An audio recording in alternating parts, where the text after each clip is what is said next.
Bonjour Anne-Marie, comment ça va? Bonjour Arthur, bonjour Axel, Bonjour.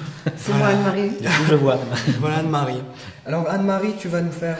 je sais absolument pas de quoi tu vas nous parler, donc c'est la surprise totale, vas-y, nous t'écoutons. Oui. Arthur, je viens de découvrir que la chronique que je dois faire ne doit pas excéder 3 minutes. Ah bon? Ça, c'est pas possible Arthur. C'est vrai? Elle va au moins faire 5 minutes, c'est pas possible. mais vous êtes Et je sais dingue. bien que tu m'as promis une fessée, tu m'as menacé d'une fessée, d'une bonne fessée d'ailleurs, parce qu'il n'existe pas de mauvaise fessée. Hein, c'est vrai, on connaît l'expression une bonne fessée, même parfois cul nu, non, tu m'as pas dit ça, mais Non. une bonne fessée. Et ces expressions perdurent à l'heure où la fessée est en passe de devenir hors la loi. Elle est hors la loi d'ailleurs dans 50 pays d'Europe. 50 pays. Ah bon? Et en tout cas, oui, dans la plupart des pays européens, elle est hors la loi, sauf dans 5 pays, dont la France. La France, la Grande-Bretagne, l'Italie, la Suisse et la République tchèque. Ces 5 pays n'ont pas ratifié l'amendement Stop à la fessée. C'est dingue ça? Oui. Alors, qu'est-ce que c'est la fessée? Ah bah, on veut Hein, savoir. la fessée, Axel veut c'est savoir. une tape sur la partie marrant. rebondie de notre anatomie.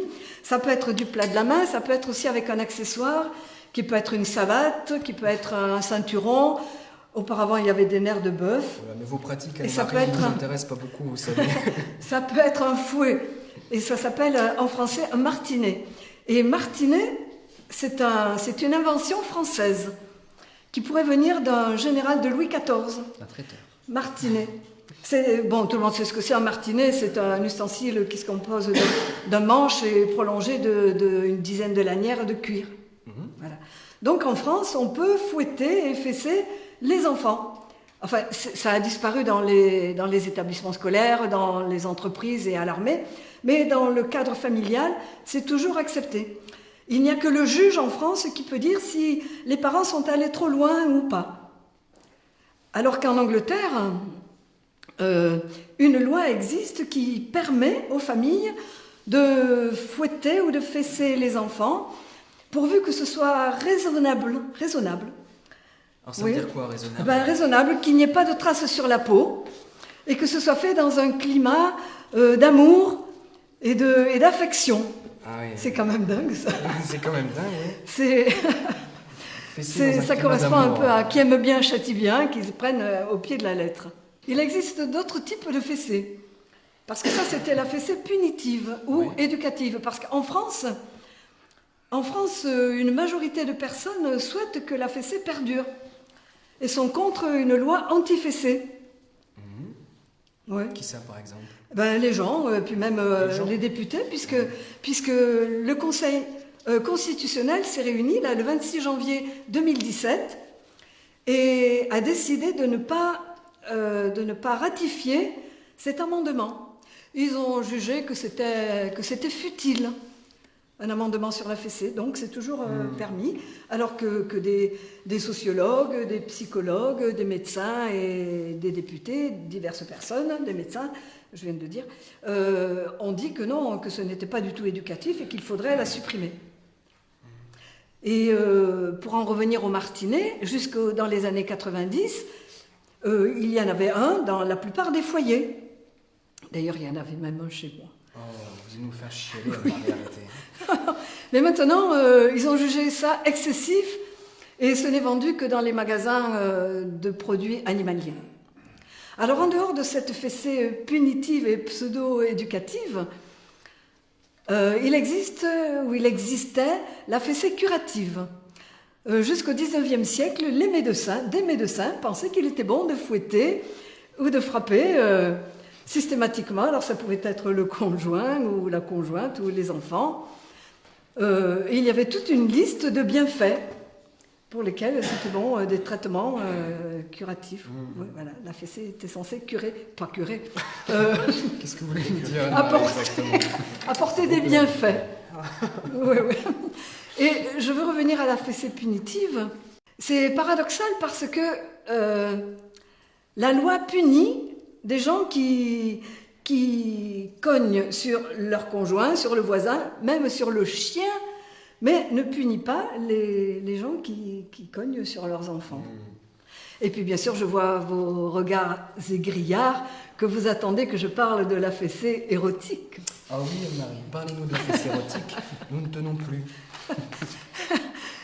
Alors la fessée érotique, le premier qui en a parlé, en tout cas en France, c'est Jean-Jacques Rousseau, qui dans ses Confessions avoue que quand il avait 8 ans, il a été fessé par sa gouvernante et qu'il y a pris tellement de plaisir que dans toute sa vie, il a recherché ce plaisir-là. Et d'ailleurs, il avoue après que ses relations avec les femmes n'ont pas été très satisfaisantes parce qu'il recherchait surtout ce côté masochiste. Eh ben... Quant à moi, je n'aime ni les fessées punitives, ni curatives, ni érotiques. Moi, Arthur, il faudra changer de punition. Moi, je n'aime que les caresses. Oh, Anne-Marie.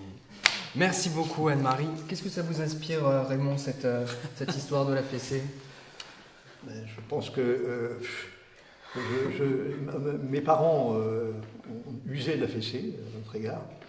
Ma mère, même, des fois, on avait les jambes nues et c'était le bouquet d'orties. Mais je m'en voudrais que ma mère soit condamnée pour avoir un jour donné une fessée, nous avoir donné une fessée, alors que nous étions des sacrés gamins et qui posaient beaucoup de problèmes. On était 7 dans la famille quand elle arrivait. Je m'en voudrais qu'elle soit condamnée par un juge, parce que franchement, ces fessées, moi, j'ai pris aucun plaisir comme Rousseau, évidemment, mais évidemment, moi, j'en sais rien, mais moi, j'ai aucun plaisir à me fesser, mais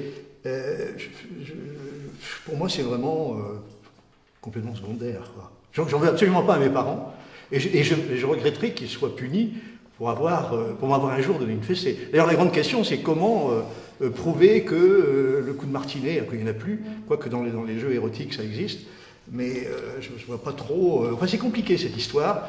Je pense que le mieux, c'est de ne pas être violent vis-à-vis de tout le monde, et d'éviter, mais cela dit, bon... Enfin voilà, moi en tout cas... J'ai été un enfant qui a eu, pas forcément une fessée en tant que telle. J'ai quand même le souvenir aussi d'humiliation dans des classes de maîtres d'école qui effectivement fessaient des élèves. Alors ça par contre, là ça c'est très grave. Devant tout le monde. Alors là c'est une humiliation totale et ça ne peut que traumatiser à vie et ça c'est condamnable, absolument condamnable. Mais le geste d'agacement d'une mère de famille qui est lassée par ses enfants qui font des bêtises... J'ai survécu à ça bien tranquillement. Voilà, c'est ce qu'on dit, une bonne fessée n'a tué personne. Ben non, je ne sais pas. Même le mot tuer est excessif dans cette histoire. Mais voilà. Ah oui, Nelson, vous avez été fessé? Oui, c'est vrai. Non, moi je pourrais dire d'ailleurs que je n'ai jamais reçu de fessée et peut-être qu'il m'en aurait fallu quelques-unes. Des gentilles, bien sûr. Des éducatives. Je confirme. Tu confirmes. Et l'ami Seb, je crois, un petit dessin, la fessée doit l'inspirer. Bon, pour tout vous dire, j'ai été un peu mis dans la confidence par Anne-Marie qui m'a un petit peu inspiré dès le départ en me disant de quoi elle allait parler. J'étais le seul, attention. Et effectivement, j'ai tout de suite pensé à ce cher Jean-Jacques qui pose cette question justement, est-ce qu'avec la fessée pédagogique, on risque pas d'initier certaines tendances un peu tôt?